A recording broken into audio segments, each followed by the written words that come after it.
Hello, people. It's Kira O'Clock. Welcome to today's episode of Keeping It True. It's been Ayo. Today, we're going to be talking about lessons I've learned, most especially this week. Now, I've always known them, but they kind of surfaced with better understanding, and I couldn't have been much more better. And I decided to share because, like I said, this is about me, the good, bad lessons, everything.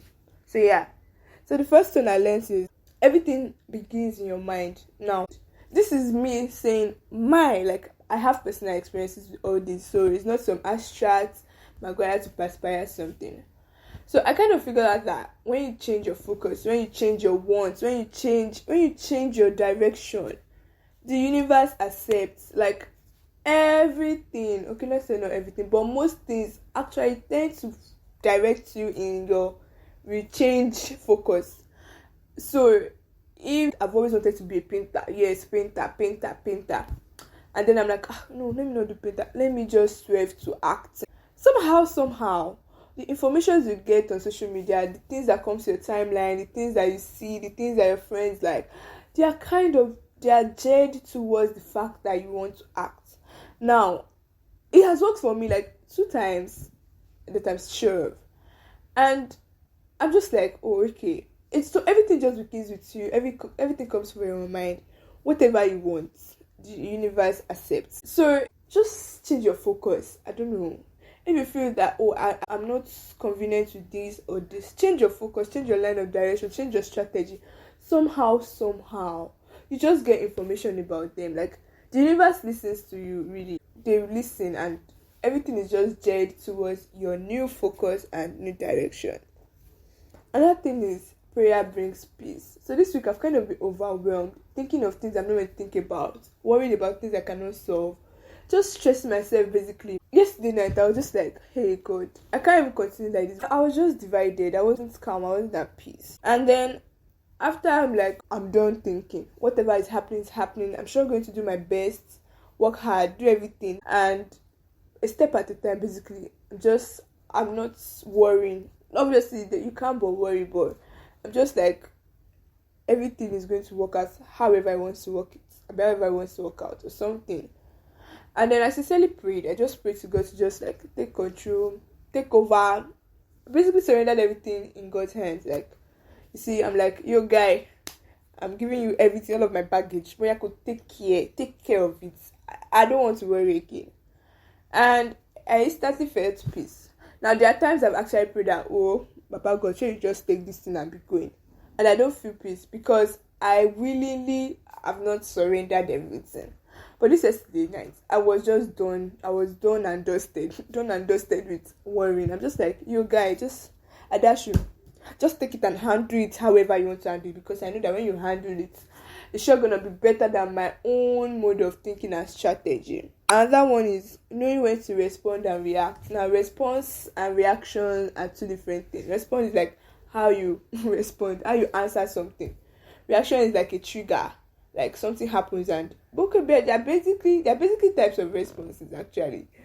But I'm just know when you're meant to talk, know when you're meant to fight, know when you're meant to be angry. Just know when.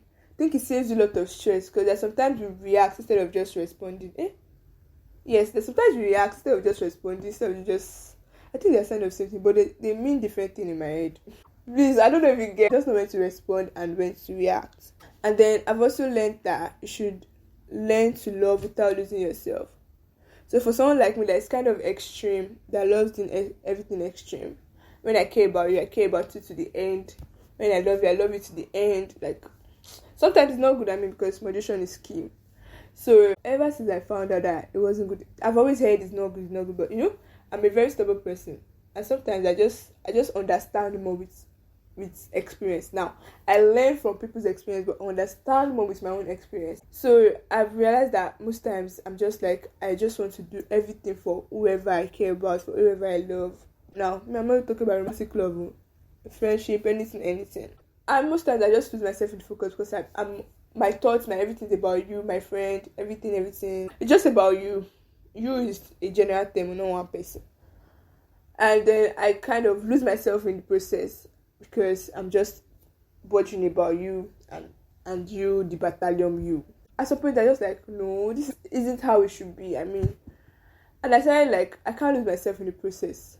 And since I made that decision, my life hasn't been the same. Like, it's been amazing. Now, do I still care about people I care about? Do I still love the people I love? Yes. I still go extra mile. But I've learned to focus on myself. At least start putting myself as a priority. And then also, I learned that sometimes you just need a break. Yes. You need a break from everything. A break in the sense that you mean it, like it's genuine. You need a break to restructure. You need a break. If you're overwhelmed, you just need a break. Now, when you're overwhelmed, you need a break from worrying. That's a break. So really, actually, sometimes you just need a break. You don't even have to tell people that you took a break. I don't know. You know, some people are just like, oh, you can't ghost your friends and stuff. I think another thing is just having sensible people around that will just understand. Obviously, you're not an asshole too. You don't do it like a foolish person and stuff. But really, sometimes a break is all that you need. You might think that, oh, I'm just done, I'm tired, I can't do this. But actually, sometimes just need a break. Just break up from everything, all the hustle and bustle, and restructure yourself. And the one that hits me most is the act of documentation. So like I said, I've been overwhelmed lately, and then I used to have, or I still have, a book that I used to write things like, just, it's not a diary because you won't find something too personal out there. Anybody can read it because, like, let's say like a lesson book. Sometimes not lesson because I actually do not experience it. I mean, lessons from something you experience and stuff. So I was just going through it. That book, I wrote some way I felt. I wrote some experience lessons I got. I wrote some goals, and basically when I was reading everything, I was like, oh no, I grew. It was so fun because there's something I saw. I'm like, it couldn't have been me. College me, it can't be. It couldn't. I mean, me wrote this. Oh my god, that's way below me. I'm like, no, I couldn't.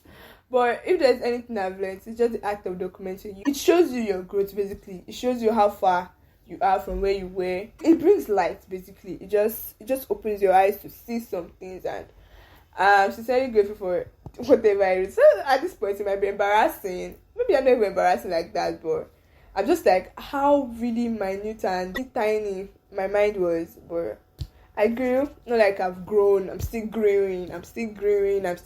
And yeah, so I sure wouldn't leave that. I would be documenting every time. So these are lessons I've learned that resurfaced that I suddenly had deeper understandings about, and I just thought to share. It can be useful to anyone. You can share it to somebody too. I mean, I really hope you learned something from it. And then, guys, should take care of yourself and mask up. Have a lovely week ahead. Until then, we can take care. See you same time, same station when next there is gist. Au revoir, guys.